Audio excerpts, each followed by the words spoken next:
안녕하십니까. 일비스 공무원 한국사를 담당하고 있는 통쾌한국사 김상범입니다. 자, 오늘부터는 이제 여러분들이 한국사 기본 이론 과정을 나가시게 될 겁니다. 그런데 나가기 전에 우리는 지도를 봐야 되죠. 우리가 앞으로 어떻게 나아갈 것인가. 여러분 미리 얘기하지만은 어떻게 보면 공무원 합격은 방향과 속도가 있습니다. 근데 방향만 확실하다면, 그리고 그 길을 간다면 여러분들은 충분히 합격에 도달할 수 있습니다. 그러니까 처음에는 너무 서두르기보다는 일단 우리가 나아갈 방향을 어디로 가야 될지 그 좌표를 찍어야죠. 그래서 어떻게 보면 이건 이제 기본 이론 OT인데, 오리엔테이션인데, 앞으로 우리가 출제 경향, 그래서 이 오리엔테이션은 세 가지로 구성될 겁니다. 일단 최근의 출제 경향, 그리고 우리는 여기에 어떻게 대응해야 할 것인가, 그리고 기본 이론 과정은 어떠한 것인가, 이 얘기를 지금 해보려고 합니다. 그러니까 여러분들 일단은 바로 어떻게 보면 여러분들 이거 아셔야죠. 물에 이제 우리가 수영을 할 때 바로 물에 뛰어들기보다는 그래도 물에 적응을 좀 해야죠. 그래야지 물에 뛰어들어도 덜 놀라게. 자, 그래서 여러분들 이제 그 방향을 제시한 겁니다. 우리가 나아갈 방향이 어떤 것인가, 그리고 기본 이론 과정이 어떤 것인가. 자, 오리엔테이션 시작합니다. 자, 저희 수업 목표는요, 여기 써 있는 대로, 자, 유쾌하게 공부하고 통쾌하게 합격하자 합니다. 그래서 여러분들 통쾌한 국사입니다. 제 모토가 유쾌하게 공부하고 통쾌하게 합격하자. 이따 또 얘기하겠지만 여러분들 저한테 한국사 수업을 배우시면은 이 두 가지를 다 얻어갈 수 있습니다. 그러니까 당연히 합격이 목표죠. 그런데 너무 어려워, 너무 지겨워 공부가. 그럼 여러분들 오래 갈 수가 없어요. 그런데 이제 뒤에 얘기하겠지만 이 한국사 수업이 여러분도 어떻게 보면 다른 어떤 수업보다도 재밌을 거라 생각합니다. 어떤 학생들은 뭐 드라마를 보는 것 같다 그래요. 사극을 보는 것 같다고.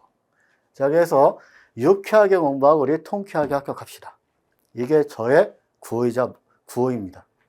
수업 목표.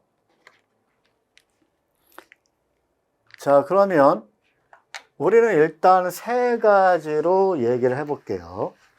일단 출제 경향입니다. 출제 경향. 그리고 둘째가, 그러면 우리는 여기 어떻게 대응을 할까? 대응책이죠. 그리고 커리큘럼에 대한 이야기인데, 오늘은 당연히 기본 이론 과정이 어떠한 의미를 가지나, 요 세 가지를 얘기하겠습니다.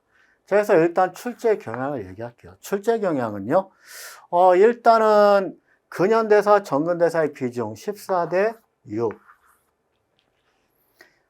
보통 요 정도가 나옵니다. 그러니까 어떻게 보면 30%가 근현대사죠.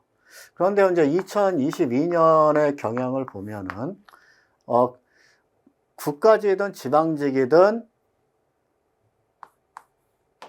13대 7의 비를 보입니다. 그러니까 약간 근현대사 높아졌죠. 근데 이건 별로 큰 의미는 없어요. 보통 이제 14대 6이 계속 거의 유지되는데, 어떻게 보면은 많이 적게 나올 땐 5문제, 그 다음에 많이 나올 때 7, 8문제도 나옵니다. 그래서 어쨌든 이건 그냥 참조만 하시라. 그래서 출제 경향 근현대사 6대4, 그다음에 2022년엔 이제 정근대사 13대, 그 다음에 근현대사 7이었다, 비중. 자, 그런데 이것보다 중요한 건, 요즘에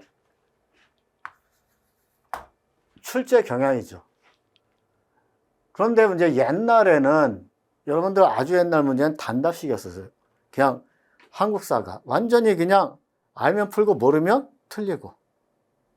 그런 단답식이 많았어요. 그래갖고 거의 암기식. 그래서 옛날에는, 아주 옛날에는 뭐, 그냥 암기방도 있었어요. 그냥 암기방. 그냥 무조건 외우는 거야. 그냥 단어.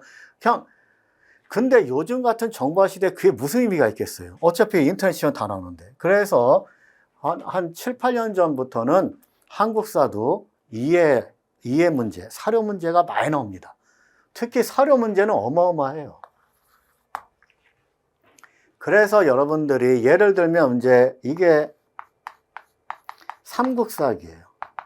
삼국사기 사료거든요. 삼국사기 사료인데 여러분들이 삼국사에 대해서 뭐 엄청나게 많이 알아요. 자, 삼국사기는 우리나라 현존하는 가장 오래된 역사책이고 기전체 양식이며 신라 중심으로 써져 있고 그다음에 김부식이 썼고 인종 때 썼다. 이런 거 아무리 여러분이 많이 알아도 이 사료가 삼국사기란 걸 모르면 여러분들은 의미가 없어요. 당연하죠. 삼국사기를 많이 알면 뭐래요? 이 사료가 삼국사라는 걸 알아야지. 그래서 여러분들 이제 앞으로 수업하실 때 이제 이 사료 포인트 잡는 법. 이런 게 나오면 이게 무슨 어떤 내용이다. 그 다음에 또 하나. 그리고 또 이제 이해죠. 이해를 하셔야죠. 그러니까 막만에 외우는 거는 별로 의미가 없습니다. 그러니까 여러분들 앞으로 이제 보면 생전 처음 보는 사람도 가끔 나와요. 그럼에도 불구하고 여러분이 가진 그 한국사 지식을 종합하고 그 시대상을 이해하면 여러분들 생전 처음 보는 사료도 90%는 다 이게 뭔 내용인지 파악할 수 있습니다. 자, 그래서 요즘 출제 경향은 단순 암기보단 이해나 사료 문제가 많이 나온다.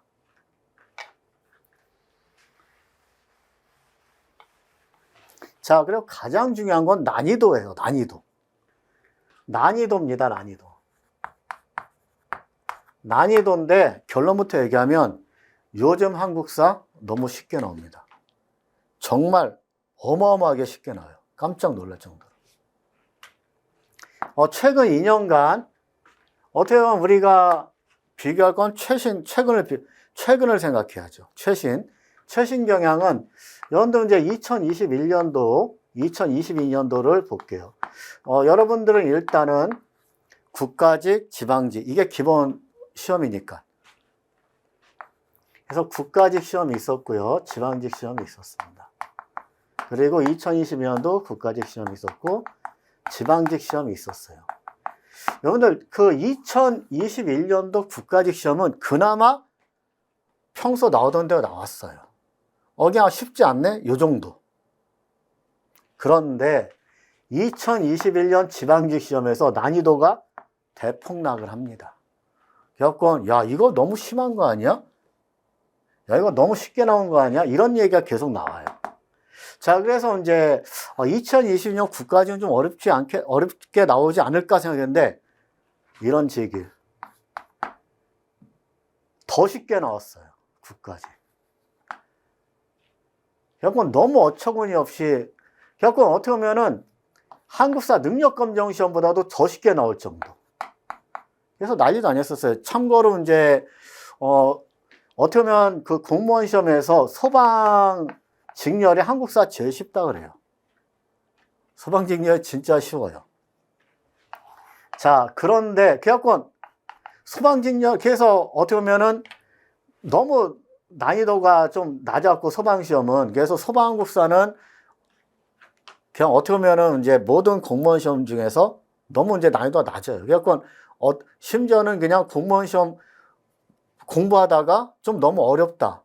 그런 사람들 자신감 심어준다고 가끔 풀게 하는데 여러분들 2021년 국가직 시험하고 소방직 시험을 거의 비슷한 시기에 봅니다. 근데 소방직이 더 어려워요. 그래서 어떤 애들은 이런 얘기예요. 소방시험하고 지금 일반 9급 공무원 시험하고 바뀐 거 아니에요, 시험지가? 이런 얘기까지 나왔었어요. 그 정도로 국가직이 더 쉬워집니다. 그리고 이제 소방직에서도 근데 소방직 같은 경우 애들은 당황을 했겠죠. 기존에 나오던 데가 공부한 애들은 당황했겠지. 왜냐? 갑자기 확 난이도 올랐으니까. 그리고 2020년 국가직은 거의 역대 최고 쉬웠다고 할 정도로 난이도가 되게 폭락을 합니다. 자, 그래서 이제 2022년 지방직은 좀 어렵게 나오겠지. 웬걸요? 거의 국가직이랑 난이도가 비슷합니다. 그래서 결론부터 얘기하면 최근 2년은 너무 쉽게 나왔다. 이렇게 볼 수 있어요. 그래서 저도 이제 2010년 9까지 총평할 때, 자, 정말 하수준이에요. 이건 진짜 그냥 간단히 얘기할 수 있어요. 그냥 어떻게 보면 최하 수준이에요. 그리고 그래서 제가 얘기했어요. 95점 정도 돼야지 합격할 수 있다. 당연하죠. 왜냐하면 웬만하면 100점 맞는 시험이에요. 그리고 실수할 수 있잖아요. 그럼 95점. 그래갖고 저한테 배운 학생들도 웬만하면 95, 100이에요. 그냥 다. 그래서 95점이 합격수냐 볼 수 있고 대원이 하수준 문제였다. 그런데 지방직 총평도 볼게요. 자, 하수준이다. 똑같잖아요. 기존 기출문제 많이 풀어본 사람들은 충분히 95점 이상 가능하다. 자, 그래서 출제경향에 대한 얘기를 지금까지 여러분한테 드렸어요. 출제경향. 자, 여러분들이 보시기에 출제경향은 정말 쉬워졌다. 그러면 우리는 여기에 대해서 어떻게 대응을 할까? 우리는 지금 2023년 합격을 목표로 지금 시작을 하는데 그럼 어떻게 대응을 할까? 여기에 대한 얘기입니다.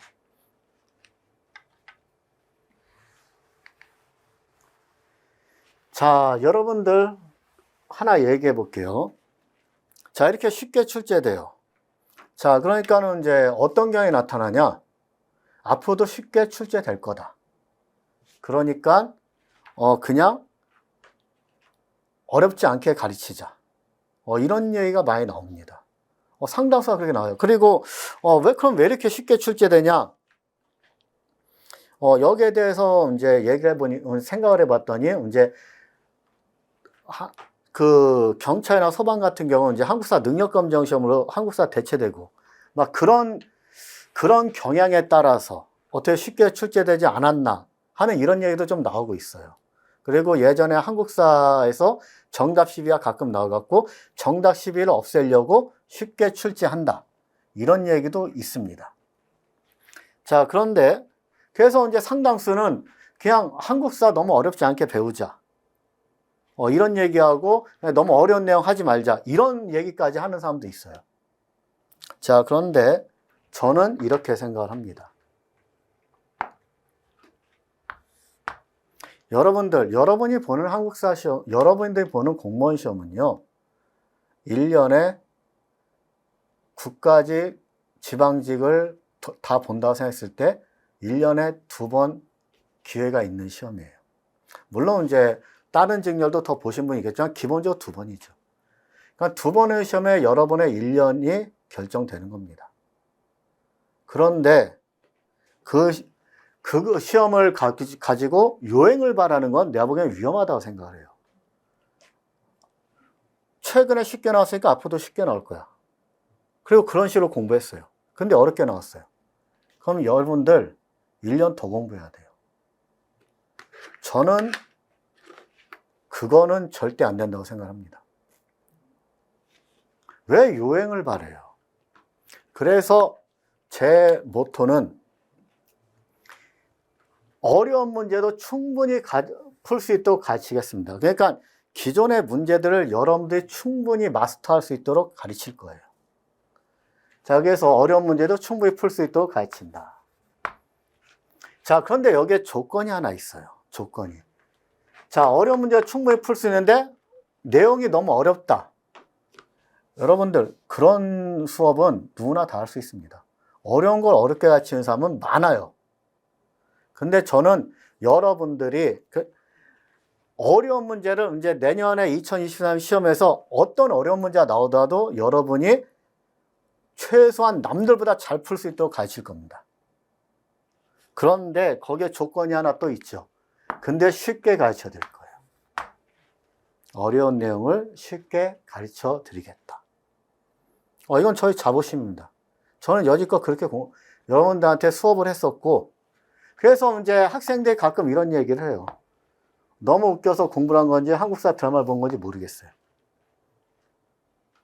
이건 제 자랑 같지만은 솔직히 다른 한국사 수업에 비해서는 좀 재밌다고 생각합니다.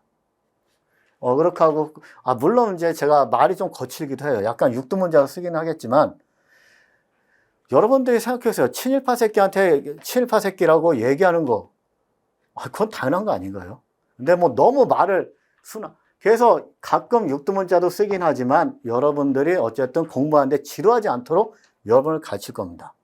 그래서 쉽게 가르쳐 드리고, 자, 그리고 이제 여러분이 이제 이거는 이제 전체 틀을 잡고, 그러니까 제 스타일인데 전체 틀을 잡고 거기에서 이제 디테일을 채워나가는 수업인데, 어쨌든 여러분들이 정말 쉽게 한국사를 배우도록 최선을 다해서 노력할 거예요.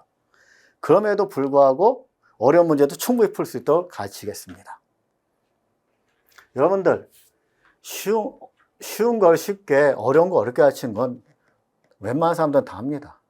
물론 가끔 다 취약도 있죠. 쉬운 내용을 열로 어렵게 가르치는 사람도 가끔 있어요. 그런데 어려운 내용을 쉽게 가르치는 건 어렵습니다. 근데 저는 그거를 할 수 있다고 감히 자부합니다. 그래서 다시 한번 얘기하지만 어려운 문제도 충분히 풀 수 있도록 가르치되 쉽게 여러분을 가르칠 겁니다. 그래서 여러분들이 내년에 시험 볼 때 일단 쉽게 나온다. 자, 내년에 시험을 봐요. 근데 쉽게 나왔어. 그러면은 여러분들 그냥 웬만하면 95, 100입니다. 쉽게 나오면 여러분들 95, 100이에요. 자, 그리고 어렵게 나왔어. 그러면 여러분들 아무리 어렵게 나왔더라도 저는 하나 자부할 수 있어요. 다른 학원에서 한국사 공부한 애들보다 여러분이 더 잘 볼 겁니다. 그건 저의 자부심입니다. 자, 그래서 대응책. 여지껏 쉽게 나왔다고 쉽게 너무 대충 하지 말고 한마디로 어려운 문제 풀 수 있도록 충분히 학습하자. 대신 쉽게. 자, 그럼 이제 커리큘럼에 대한 얘기죠. 커리큘럼. 자, 그럼 커리큘럼은 이 세 가지 단계를 이루어진다. 기초입문 단계. 이미 여러분들 이제 다 찍었습니다. 그리고 지금 여지껏 했던 얘기들은 기초입문 단계에서도 비슷하게 했어요. 앞으로 출제량이 이렇고, 그 다음에 우리는 이렇게 대응할 거다. 그 기초입문 단계는, 여러분들, 어떻게 보면 스케치라는 과정이죠. 스케치. 전체의 틀을 잡는 과정이에요. 한국사의 흐름이 이렇게 돼 있다 하고 틀을 잡는 과정이고, 어떻게 보면은 이런 그림을 그릴 때 일단 여러분들 처음부터 색칠하진 않잖아요. 이거 노을입니다. 갈매기들이고. 자, 스케치하는 단계죠. 그리고 이제 기본 이론 심화 단계. 우리가 이제 앞으로 이걸 할 겁니다. 이건 이제 마무리했죠. 스케치. 그래서 여러분들 한국사의 전체 틀을 보고 싶다. 그러면 기초 입문 단계 보시면 됩니다. 그래서 강의 수도 많지 않으니까 한번 정리하는 데는 꽤 도움이 될 거예요. 그리고 기본 이론 들었던 애들도 나중에 나 흐름이 좀 부족한 것 같아. 그럼 들으셔도 좋습니다. 자, 그리고 이제 7, 8월 달, 그 다음에 9월, 10월 달에 심화 이론 단계. 자, 이걸 하게 될 텐데, 이거는 여러분들 여기에다가 어떻게 보면 색칠하는 단계죠. 색칠을 하고, 그 다음에 좀 더 디테일하게 다듬고, 이런 단계죠. 자, 그리고 문제풀이. 문제풀이는 이제, 여러분들 몇 개월 동안 이제 여지껏 나왔던 기출문제들 다 풀 거예요. 기출문제 풀고, 그리고 이제 시험이 다가온다. 그럼 시험장에서 보는 것처럼 똑같은 동형, 같은 모양의 형태의 모의고사를 계속 봐서 여러분들이 아무리 어떻게 시험이 나오더라도 적응할 수 있도록 대비할 겁니다. 그래서 여러분들은 고득점을 하게 될 겁니다. 한국사 합격의 지렛대가 될 거란 얘기죠. 자, 그래서 여러분들 기본 심화이론, 그 다음에 이제 문제풀이. 그래서 여러분들 이게 어떻게 보면은 여기에 스케치했고 여기에다 이때는 보통 이제 명암, 그 색칠과 명암 이런 거 하고 여기 다듬는 거죠. 이거 마무리 다듬는 건데 여러분이 문제풀이도 어차피 문제풀이 때 또 얘기하겠지만 여러분이 아는 것과 문제 푸는 건 좀 달라요. 예를 들어서 육지에서 아무리 우리가 수영대 나왔는데 육지에서 아무리 팔 동작, 달 동작 잘해도 물에 들어가면 처음에 허우적거립니다. 어떻게 하면 이 문제풀이가 물에 들어가는 과정이죠. 그래서 이제 우리가 배운 것들을 어떻게 문제 나오고 아무리 이제 다양하고 다양하고 복잡한 문제 나와도 이걸 어떻게 풀 수 있나. 그리고 마무리로 이제 동형 모의고사. 이거로 마무리하면 여러분들은 한국사 시험에 아무리 어렵게 나와도 고득점을 한다. 이게 전체 커리큘럼이고요. 자, 그럼 오늘 기본 이론 과정. 과연 어떠한 의미를 가지냐. 여러분들 가장 중요한 단계입니다. 한국사에서 가장 중요한 단계. 시험을 보기 위한 모든 한국사 지식을 함유하고 기반을 다지는 단계. 여러분들 이런 게 있어요. 저는 어떻게 보면 이 기본 이론 과정이 얼마나 잘 됐냐에 따라서 모든 게 결정된다고 생각을 해요. 나중에 문제풀이는 조금 덜하고 더하고 할 수는 있어요. 근데 기본 이론 과정은 무조건 여러분들 제대로 해놔야 됩니다. 이게 어떤 과정이에요? 여러분들 예를 들어 볼게요. 우리가 이제 어떤 기본 이론 과정은 건물을 지을 때 기반을 다지는 과정이라고 생각하시면 돼요. 기반을 다지는 과정. 기반이 잘 다져져야지. 기반이 너무 대충 다져져 있어요. 자, 여러분들, 우리는 이제 시험을 보는 게 건물을 쌓는 과정이라고 생각을 해요. 건물을. 자, 그런데 우리는 예를 들어서 10층 건물을 쌓는다고 봅시다. 10층 건물. 자, 근데 한 5층 쌓는데 문제인 건물이 기울기 시작해요. 이러면 어떡하실 거예요? 그러면 기울어. 그래도 괜찮겠지 하면서 더 쌓. 기울어. 자, 여러분들 이러면 어떻게 될 것 같아요? 이거 무너집니다. 5층 쌓았을 때, 10층 건물인데 5층 쌓았을 때 건물이 이렇게 기우뚱한다. 그럼 더 쌓으면 무너지죠. 그때는 어떻게 해야 될 것 같아요? 여러분들 피눈물 나지만 다시 해체하고, 만약 그 자리에 짓겠다면 해체하든지 아니면 다른 곳에 기반을 다시 제대로 해갖고 올려야 됩니다. 그 과정이 바로 기본 과정이에요. 여러분들 기반이 탄탄하다면요, 10층 건물까지 쌓는데도 전혀 흔들림이 없어야죠. 여러분들 기반이 부족한 애들, 기본 이론이 부족한 애들이 저 과정을 많이 겪어요. 대충 이제 기본 이론하고 나중에 문제를 들어가요. 근데 문제 풀다 보면 한계가 뻔히 보이는 거예요. 이거 항상 60점을 못 넘어. 70점을 못 넘어. 얘는 그때는 문제를 더 푸는 게 아니라 기본이 잘못된 거예요. 그렇기 때문에 여러분들 바닥이 제대로 뒤져지지 않은 거예요. 그래서 얘네들은 어떠한 생각을 하냐? 막 기울어. 그러니까 70점을 못 넘어요. 절대. 막 기우는 거야. 그러니까 얘네들은 이런 생각을 하게 되죠. 근데 기본 이론 다시 공부할 애들은 거의 없어요. 왜냐? 시간이 아까우니까. 그리고 이제 시험이 임박했으니까. 그리고 얘네들은 생각했죠. 시험 쉽게 나올 거야. 쉽게 나올 거야. 유행을 바라게 되는 거예요. 그러니까 이 얘기는 뭐냐? 무너지고 있는데 어쨌든 한 번이라도 10층을 쌓으면 된다 이거죠. 그냥.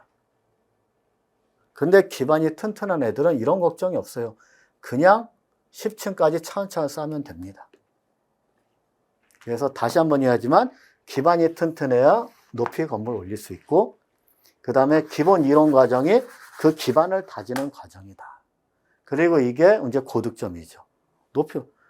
그런데 기반이 부족하면 점차 쓰러지는 거죠. 그러면 이제 학생들은 어떤 생각을 하냐? 시험이 쉽게 나오길 기도하는 거죠, 그때부터. 근데 기반이 튼튼하면 시험이 쉽든 어렵든 남들보다 무조건 훨씬 잘 본다. 이렇게 얘기하고 싶어요.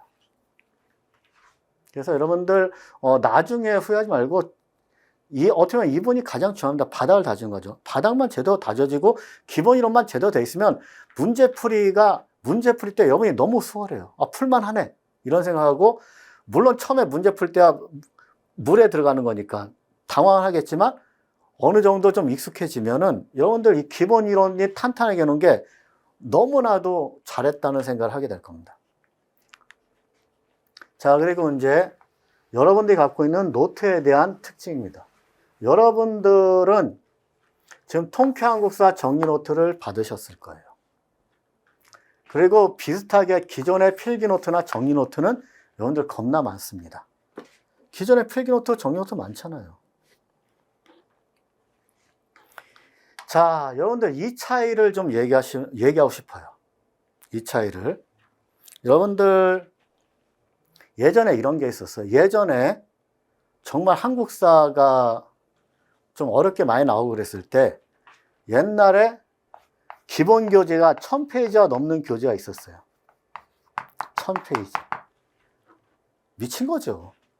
그래서 1000페이지면 한 권은 다 못 들어가요. 그래서 어떻게 됐냐? 전근대사 정치, 그 다음에 전근대사 경제사회 문화, 그러니까 전근대사 정치, 그 다음에 경제, 사회, 문화, 전근대사.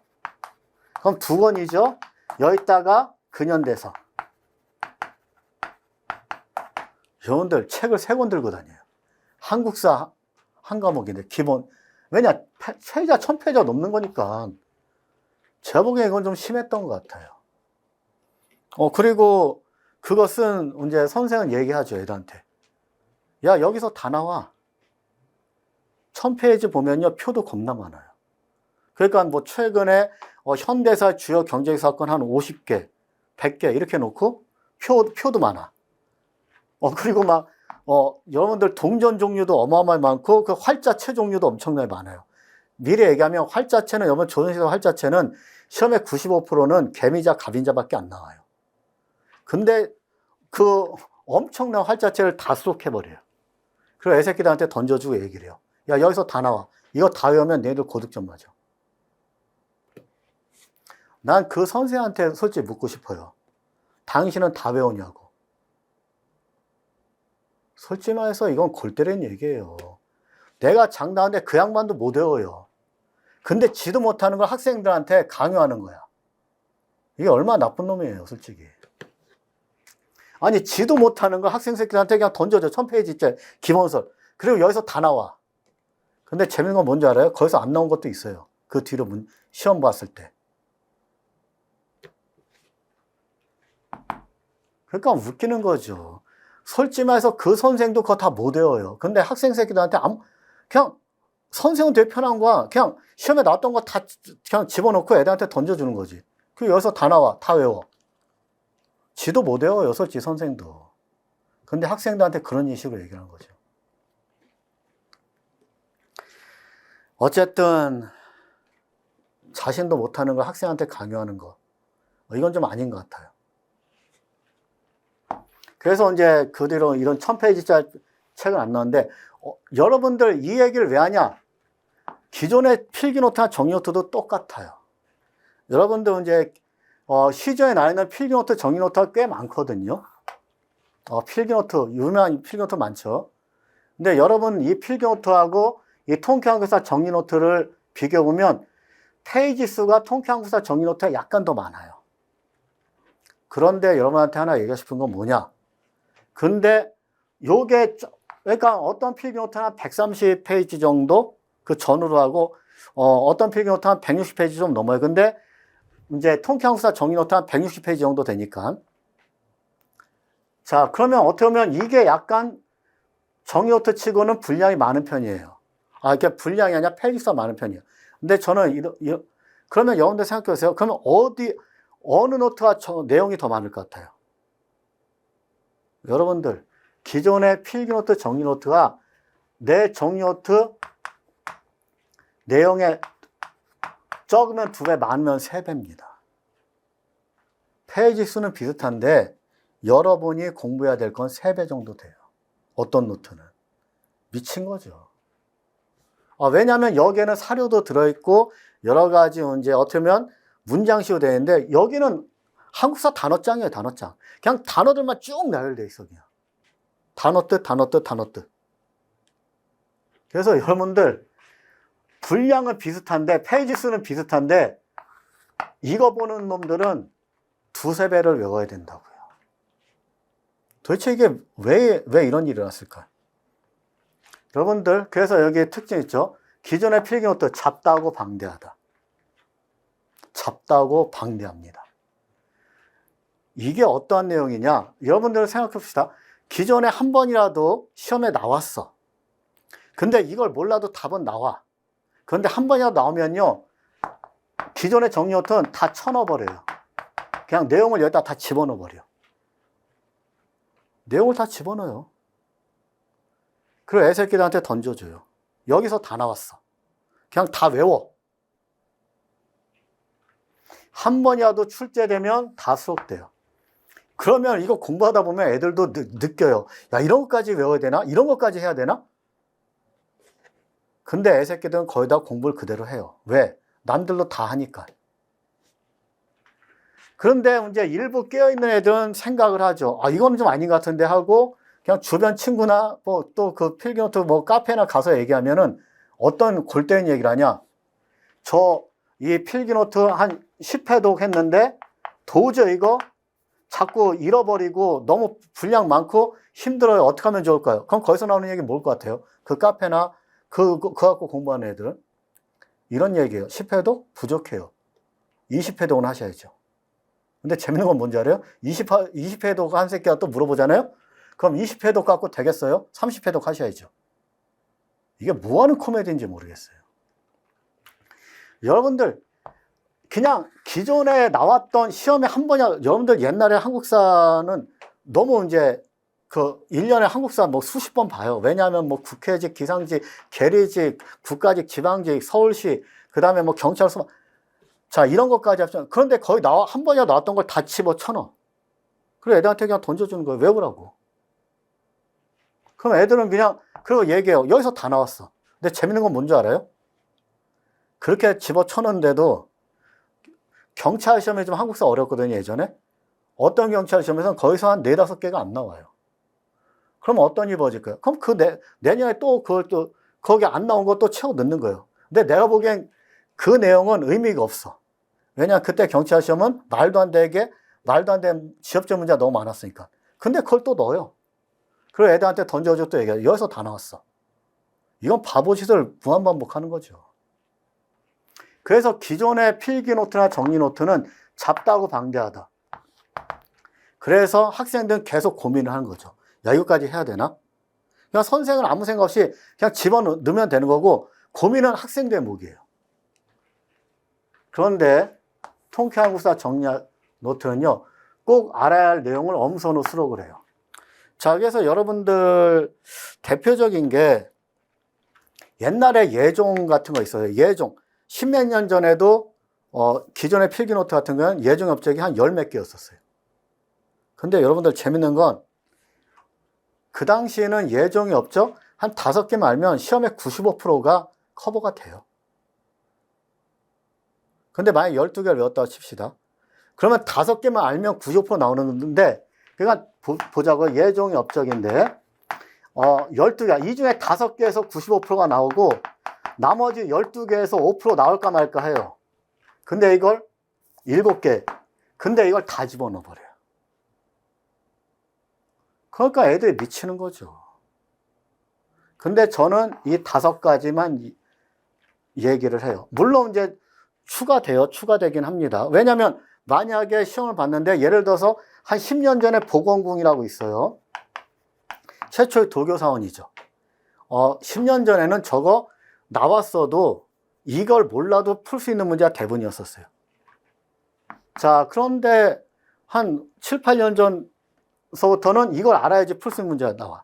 그러면 여기다 집어넣으면 되는 거예요. 그러니까 저는 철저하게 고민을 하고 학생들이 과연 이걸 반드시 알아야 될까 몰라야 될까. 왜냐? 여러분들 많이 아는 건 좋은 게 아니에요. 많이 알면 헷갈려요. 그래서 꼭 알아야 될 내용 없어요. 그러니까 예를 들어서, 그러니까 근데 만약에 한 번 나왔어요. 시험에 딱 한 번 나왔어. 딱 한 번만. 모든 시험에 한 번 나왔어요. 저는 안 넣습니다. 근데 2번 나왔어요. 그럼 어떻게 할 것 같아요? 전 생각을 합니다. 이게 과연 진짜 중요한 내용인지 아닌지. 그 중요한 내용이면 넣고, 알면 안 넣어요. 그리고 3번 나왔어요. 그럼 어떻게 할까요? 넣습니다. 왜냐? 판례가 된 거랑 마찬가지거든요. 이런 식으로 만들어진 게 통계한국사 정리노트입니다, 여러분들. 그래서 고민은 제가 합니다. 고민은 제가 하고, 학생들은 여기 나와 있는 거 고민 없이 공부하면 돼요. 제가 그냥 딱 간단하게 얘기할게요. 여기 있는 내용은 160페이지 정도 되는 여기 있는 내용은 다 하셔야 돼요. 왜냐? 제가 고민하고 집어넣은 거기 때문에. 그러니까 여러분들 고민할 필요가 없어요. 다른 필기노트나 기존의 노트들은 이걸 외워야 될지 말아야 될지 고민하신다면 제 노트는 그냥 다 하셔야 돼요. 이게 제가 틀을 딱 제시하는 거예요. 그리고 수업 때도 얘기를 합니다. 최근에 이런 게 나오긴 했는데 이건 그렇게 중요하다 안 중요하다 이런 건 최신경은 얘기해 주죠. 그래서 여러분들은 고민할 필요가 없습니다. 여기 나와 있는 내용, 이 정리노트에 나와 있는 내용, 이것까지 해야 되나 안 해야 되나 그런 고민할 필요가 전혀 없어요. 제가 고민했어요, 다. 그리고 집어넣은 거기 때문에 여러분은 그냥 아무 고민 없이 여기 있는 것만 확실히 아시면 여러분들 고득점 합니다. 그리고 수업 충실히 들으시고요. 그래서 이제 예를 또 하나 든다면 이런 게 있어요. 현종 때 주연 공거법, 주창수련법, 강마양목법, 그 다음에 명군 근거법. 자, 여러분들 재밌는 게 뭐냐면 고려시대 4대 왕이 광종이고 8대 왕이 현종이에요. 광종은 시험에 엄청 많이 나와요. 근데 기존의 필기노트들 보면 이게 다 들어가 있어요. 현종 때. 자, 4대 광종 때 여러분들 이 현종에서 이 중에 나오는 시험에 그나마 나오는 문제는 이거밖에 없어요. 주연 공거법. 지방의 향리의 자제들을 이제 뽑는 그런 제도인데 이 광종 때 주연 공부법이 있어요. 주나 현마다 이제 백성들한테 부과하는 어느 정도 기준을 정한 거죠. 호족들이 너무 함부로 부과하지 못하도록. 여러분들 대개의 문제는요, 요거하고 요거 바꿔놓는 거예요. 주연 공부법하고 주연 공부법 바꿔놓는 거예요. 그 외에는 시험이 거의 안 나와요. 자, 그런데 주창수련법, 강마양목법, 명군 근거법 여러분들 이거는 기존의 노트에 있는데 애새끼의 뜻도 잘 몰라. 근데 이게 왜 들어가 있냐? 시험에 거의 나오지 않는데 한 번은 그냥 단어는 나왔거든요. 근데 이걸 몰라도 99% 문제 이거 몰라도 다 풀리는 문제였었어요.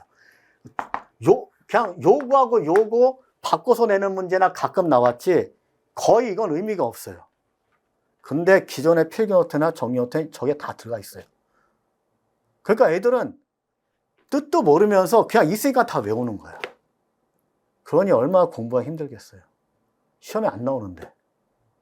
그리고 나와도 몰라도 상관없이 없는 것들인데. 그래서 제가 얘기했잖아요. 기존의 정리노트나 필기노트는 한국사 단어장이라니까요. 페이지 수는 같아도 내용이 거의 2배예요. 그러니까 계속 학생들은 고민하지. 야, 이것까지 외워야 되나? 이것까지 공부해야 되나? 제 정리노트는 그럴 필요가 전혀 없습니다. 그냥 여기 있는 거 다 하시면 돼요. 왜냐? 고민은 제가 철저하게 다 했어요. 그러니까 여러분은 마음 편하게 공부하시면 됩니다. 이게 나올지 안 나올지 고민하실 필요가 전혀 없다고요. 그래서 우리가 기본 이론 시간 때 공부해야 될 정리노트의 특징을 얘기 드렸어요.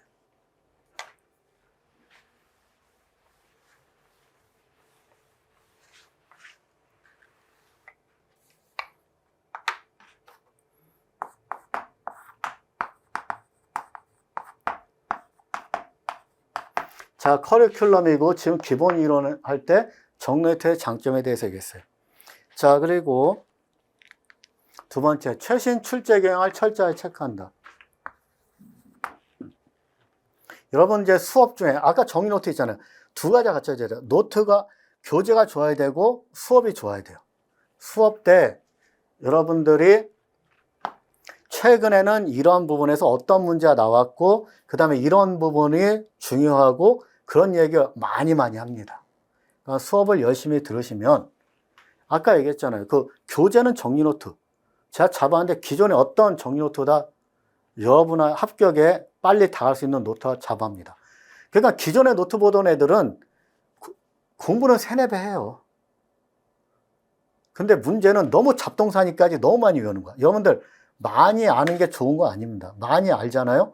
어떻게 보면 집안에 아주 중요한 가구들이 딱 있어야 되는데 중요한 가구뿐만 아니라 쓰레기까지 잔뜩 있는 거예요. 어떻게 보면. 그리고 너무 많이 알면은 헷갈리게 돼요. 그래서 100분 동안에 100문제를 시험 봐야 되는 여러 번 시험에서 시간이 부족한 경우도 많아요. 그러니까 공부를 몇 배로 하고 더 최악의 결과를 갖는 거예요. 근데 정리노트에 있는 건 여러분들 그것만 공부하시면 고득점하고 남들보다 잘 봅니다.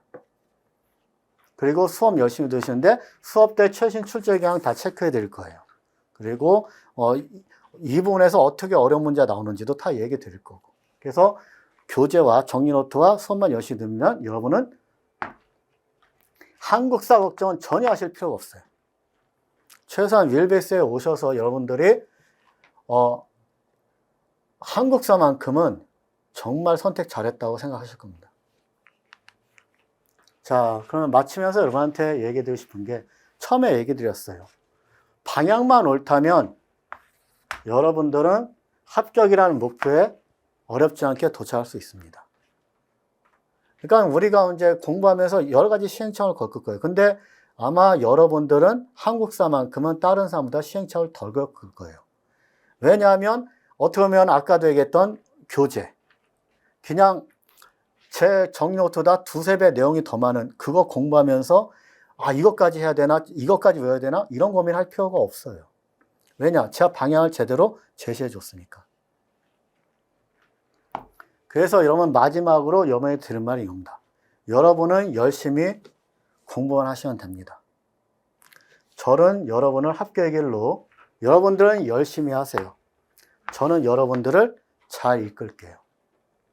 그래서 여러분들 내년 2022년 공무원 합격합시다. 자, 여러분들 지금까지 한국사의 출제 경향 그리고 대응책 그리고 기본 이론 과정에 대한 얘기 다 마쳤습니다.